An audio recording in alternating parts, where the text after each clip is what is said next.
प्रयास स्टडी के सभी यूट्यूब दर्शकों को स्वागत है। आज हम हिंदी व्याकरण सर्वनाम के प्रकारभेद के बारे में पढ़ेंगे। राम स्कूल में पढ़ता है। राम स्कूल में पढ़ता है। राम को घर जाना था। राम की माँ राधा है। राम बहुत खुश है। यहाँ देखो, राम पहले वाक्य में करता है और ये दूसरी वाक्य में भी राम है, तीसरी में भी राम है, चौथे वाक्य में भी राम है। तो ये राम राम वाक्य में बार बार आने से हमको अच्छा नहीं लगता है। तो इसी कारण को दूर करने के लिए ये राम पहले हम लिख दिए हैं और उसके बाद उसको हम क्या लिखेंगे, उसके बदले में और एक शब्द को जोड़ेंगे जिससे वो अच्छा लगेगा। राम स्कूल में पढ़ता है। यहाँ हम कहेंगे राम स्कूल घर जाता है था, न कह कर के वह घर को जाता था। राम की माँ राधा है। हम यहाँ लिखेंगे उसकी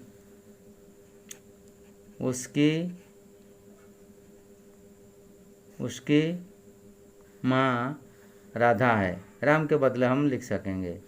तो यहाँ राम बहुत खुश था।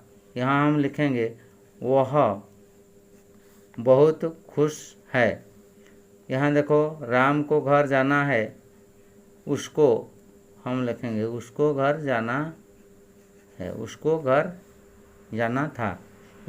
जाना था। तो यहाँ देखना है, राम के बदले एक एक शब्द को हम लिखे हैं। वाक्य में एक ही संज्ञा के बार बार प्रयोग से बचने के लिए सर्वनामों का प्रयोग किया जाता है। सर्वनाम का अर्थ सभी संज्ञाओं के लिए प्रयुक्त होने वाला नाम है, अर्थात नाम के बदले आने वाले शब्द को सर्वनाम कहा जाता है। वाक्य में संज्ञा शब्द और नाम के स्थान पर प्रयुक्त होने वाले शब्द को सर्वनाम कहते हैं। ये उसका संज्ञा है। वाक्य में संज्ञा शब्द और नाम के बदले के स्थान पर प्रयुक्त होने वाले शब्दों को सर्वनाम कहते हैं। सर्वनाम यहाँ पर 6 भेद माने जाते हैं, 6 प्रकार के हैं। एक में देखो पुरुषवाचक सर्वनाम, 2 में निजवाचक सर्वनाम, 3 में निश्चयवाचक सर्वनाम, 4 में अनिश्चयवाचक सर्वनाम, 5 में संबंधवाचक सर्वनाम, 6 में प्रश्नवाचक सर्वनाम। तो ये 6 सर्वनामों के बारे में हम विस्तृत रूप से यहाँ आगे पढ़ेंगे।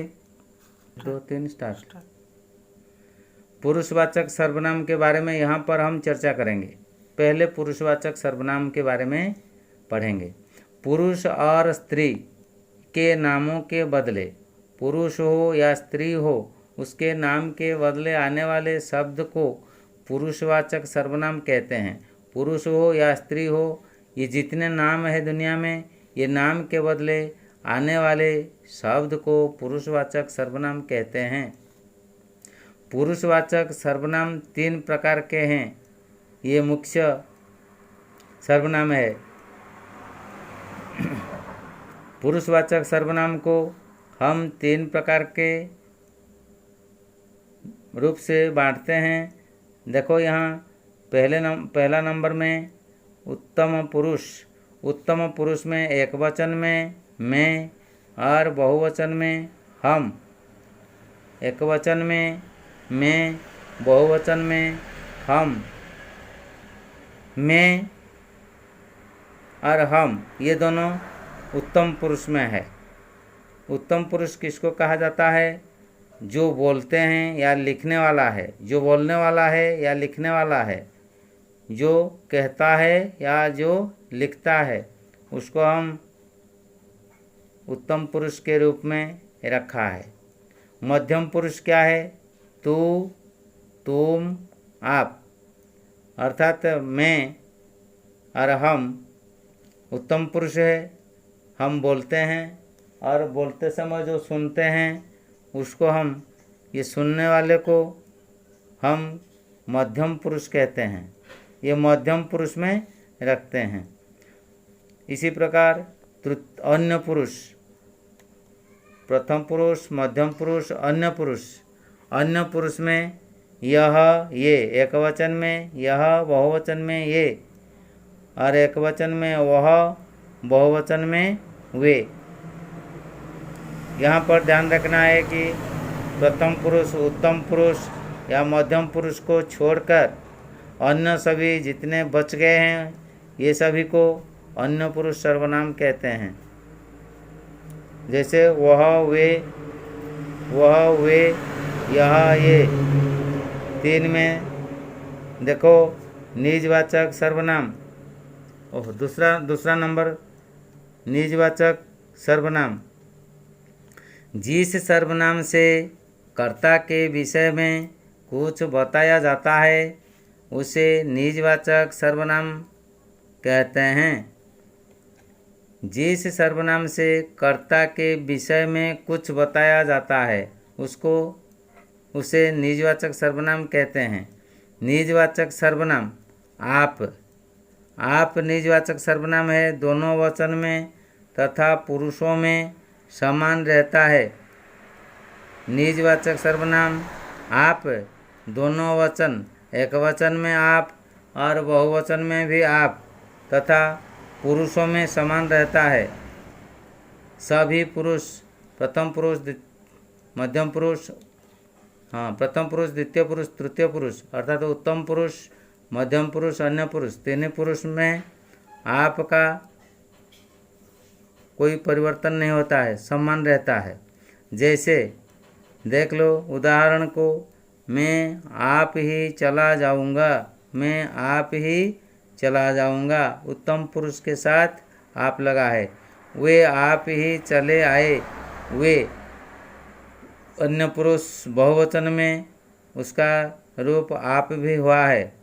यहाँ उत्तम पुरुष में एक वचन में आप हुआ है और अन्य पुरुष बहुवचन में भी आप हुआ है। निजवाचक सर्वनाम के साथ ना, ने, नी विभक्ति चिन्ह या प्रत्यय का परसर्ग का व्यवहार होता है। निजवाचक सर्वनाम के साथ ना, ने, नी सर्व नामों के साथ परसर्ग का व्यवहार होता है। जैसे वाचक सर्वनाम का रूप अपना, अपने, अपनी होते हैं। आपके जगह में ना, ने, नी का प्रयोग होता है। अपना, अपने, अपनी। 3 में निश्चयवाचक सर्वनाम है जिससे हम निश्चित होते हैं। जिस सर्वनाम से दूर या समीप के व्यक्ति, प्राणी या वस्तु का निश्चित बोध होता है उसे निश्चयवाचक सर्वनाम कहते हैं। देखो दूर के व्यक्ति, वस्तु, प्राणी के लिए हम लिखते हैं क्या? एक वचन में वह, बहुवचन में वे। ये निश्चित रूप से हम निश्चय करके उसको कहते हैं। वह कहने से वह निश्चित एक व्यक्ति को ही समझाता है।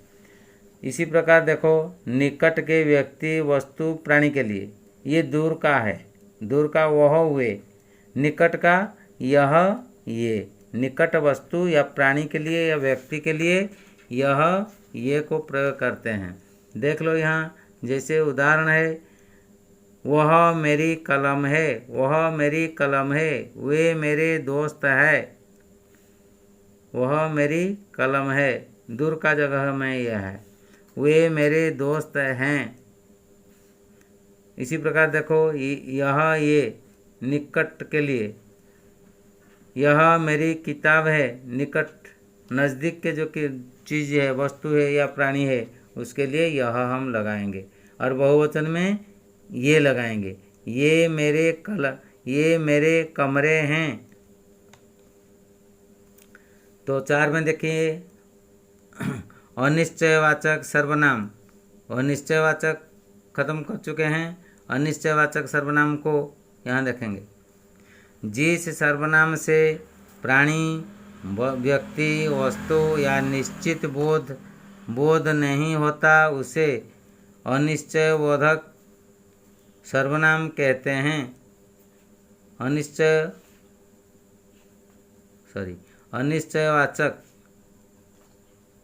अनिश्चयवाचक सर्वनाम कहते हैं। जैसे कोई, कुछ, ये निश्चित नहीं है, अनिश्चित के रूप में उसको हम व्यवहार करते हैं, जिसके बारे में हमको ज्ञान नहीं है, पता नहीं है, और यहाँ हम कोई और कुछ का प्रयोग करते हैं। ऐसे वाक्य लिखा गया है, कोई आ रहा है। कोई आ रहा है अर्थात जो आ रहा है उसके बारे में हमको पता नहीं है, निश्चित हम नहीं है, अनिश्चित है, तो इसलिए हम कोई का प्रयोग करते हैं। कुछ खाओगे, कुछ के बारे में हम पता नहीं है, किसी खाने के बारे में हमको पता नहीं है, कुछ अनिश्चय वस्तु के बारे में हम कुछ का प्रयोग यहाँ करते हैं। 4 में देखो, 5 में देखो,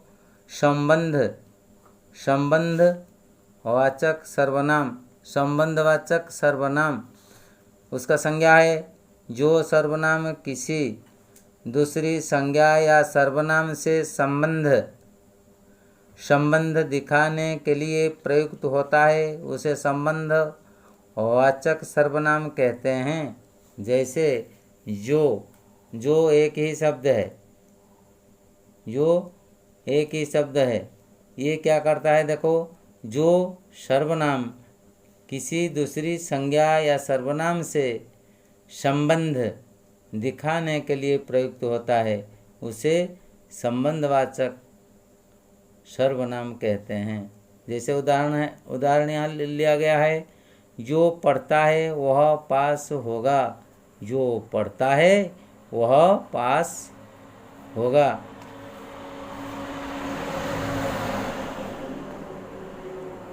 जो पढ़ता है, ये जो जोड़ता है, दोनों वाक्यों को जोड़ता है। जो पढ़ता है वह पास हो।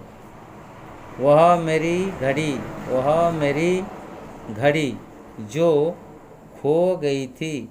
वह मेरी घड़ी जो खो गई थी। जो ये वाक्य दोनों वाक्यों को जोड़ता है, संबंध रखता है।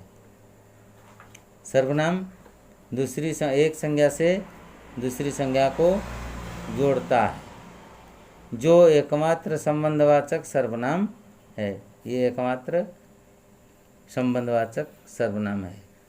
6 में प्रश्नवाचक सर्वनाम, जिस सर्वनाम का प्रयोग किसी व्यक्ति, वस्तु, प्राणी के बारे में प्रश्न पूछने के लिए प्रयुक्त होता है, उसे प्रश्नवाचक सर्वनाम कहते हैं। ये प्रश्नवाचक सर्वनाम में हम प्रश्न पूछते हैं, व्यक्ति हो, वस्तु हो या प्राणी के बारे में हम प्रश्न पूछते हैं। जैसे ये 2 शब्द है, कौन क्या। कौन आ रहा है, ये प्राणी के लिए प्रयुक्त होता है। कौन को प्राणी के लिए प्रयुक्त करते हैं, और क्या को हम वस्तु के लिए प्रयुक्त करते हैं। तुम क्या देख रहे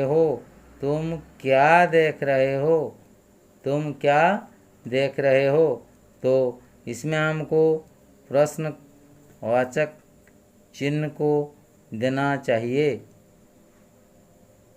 तो सर्वनाम के प्रकारभेद आज हम पढ़ चुके हैं। अगले वीडियो में हम सर्वनामों के साथ विभक्तियों का रूपावली कैसे होती है उसको हम पढ़ेंगे।